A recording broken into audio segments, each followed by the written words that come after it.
సర్వేపల్లి నియోజకవర్గం జనసేన పార్టీ సమన్వయకర్త Bobbepalli Suresh Naidu, AMC director Gummineni వాణి భవానీ నాయుడు సర్వేపల్లి నియోజకవర్గంలోని వెంకటాచల సత్రం నందు రహదారి మీద ప్రయాణికులకు నీళ్లు అందుబాటు కొరకు నిర్మించిన కోనేరు నేడు ప్లాస్టిక్ వ్యర్థాలతో ఆక్రమణలకు గురయ్యే విధంగా ఉన్నందున అది గమనించి పోలీసు వారి సహకారంతో ప్రజల సహకారంతో కోనేరును శుభ్రపరిచారు. భవిష్యత్తులో ప్రజలకు ఉపయోగపడే విధంగా ఉండాలని ప్రజలు సహకరించాలని కోరారు. ఈ కార్యక్రమంలో సుబ్రహ్మణ్యం, పెంచలయ్య, రహీం, అశోక్, సుధాకర్, పవన్ తదితరులు పాల్గొన్నారు.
మన నుడి మన నది కార్యక్రమంలో భాగంగా ఏదైతే మా అధినేత డిప్యూటీ సీఎం పవన్ కళ్యాణ్ గారి ఆదేశాల మేరకు మన సంపద, మన పూర్వీకులు ఏదైతే చెరువులు, కోనేరులు, నదులు ఇవన్నీ కూడా పుష్కలంగా తాగడానికి నీళ్లు, సాగు నీరు అందించే విధంగా వీటన్నిటిని కూడా ఏర్పాటు చేయడం, అందులో భాగంగా ఏదైతే సర్వేపల్లి నియోజకవర్గంలోని వెంకటాచల సత్రం, ఇది సత్రం అంటే కొన్ని లక్షల మంది పూర్వీకులు, పాదచారులు ఈ దారిని వెళుతూ ఇటు మద్రాసు, ఇటు చూస్తే విజయవాడ వైపు వెళ్ళేటువంటి వాళ్ళందరికీ కూడా ఒక జంక్షన్ పాయింట్ ఇది.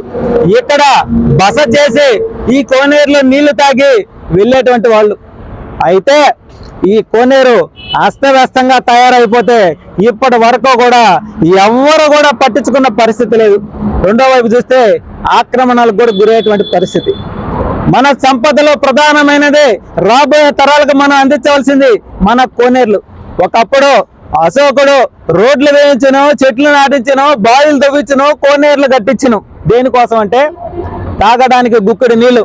అన్నం లేకపోయినా కొద్ది రోజులు బతకొచ్చు, కానీ నీళ్లు లేకపోతే బతకలేము. ఈ విషయం గుర్తుపెట్టుకోవాలని మనస్ఫూర్తిగా తెలియజేస్తూ ఏదైతే మన నుడి మన నది కార్యక్రమంలో భాగంగా ఈ వెంకటాచల సత్రంలో ఉన్నటువంటి కోనేరుని కంప చెట్లతో, ప్లాస్టిక్ వ్యర్థాలతో పూర్తి స్థాయిలో నిండిపోయి ఉంది. కాబట్టి ఈరోజు జనసేన పార్టీ ఆధ్వర్యంలో కూటమిలో భాగంగా మొత్తం ప్లాస్టిక్ వ్యర్థాలన్నీ తీపిచ్చే విధంగా ఆ చెట్లన్నీ నరికించి ఈ కోనేటిలో ఉన్నటువంటి నీళ్లు పాదచారులు కావచ్చు, రహదారుల్లో వెళ్ళేటువంటి వాహనాలు కావచ్చు, ప్రతి ఒక్కరికి కూడా వాడుకునే విధంగా, చేతులు మొహం కడుక్కునే విధంగా, వేసవి తాపంలో ఇబ్బందులు లేకుండా ఇక్కడ పాదచారులకి, వాహనదారులకి అందుబాటులో ఉండే విధంగా ఈ నీళ్లు వాడుకునే విధంగా మా వంతు మేము తయారు చేస్తా ఉన్నాం.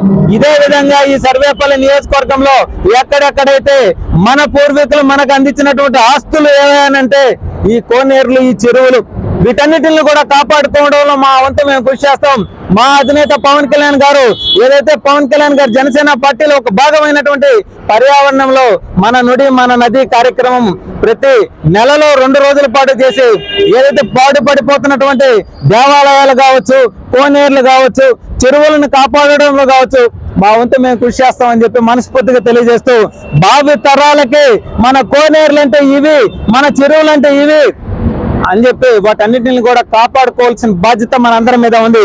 కాబట్టి ప్రతి ఒక్కరికి కూడా నేను ఒకటే తెలియజేస్తా ఉన్నా, పెద్ద పెద్ద ఫ్లెక్సీలు వేసుకోవడం కాదు, ఆర్భాటాలు చేసుకోవడం కాదు, ఆ డబ్బులతో మన దేవాలయాలు, మన బడులు, మన మండల కార్యాలయాలు, మన కోనేరులు ఇవన్నీ కూడా పర్యావరణ పరిరక్షణలో ఒక భాగంలాగా భావించి వాటన్నిటిని కూడా పరిశుభ్రంగా ఉంచుకుంటే రాబోయే రోజుల్లో మంచి గాలి, మంచి నీరు రాబోయే మన యువతరానికి అందించవచ్చు అని చెప్పి మనస్ఫూర్తిగా తెలియజేస్తా ఉన్నా ఈరోజు.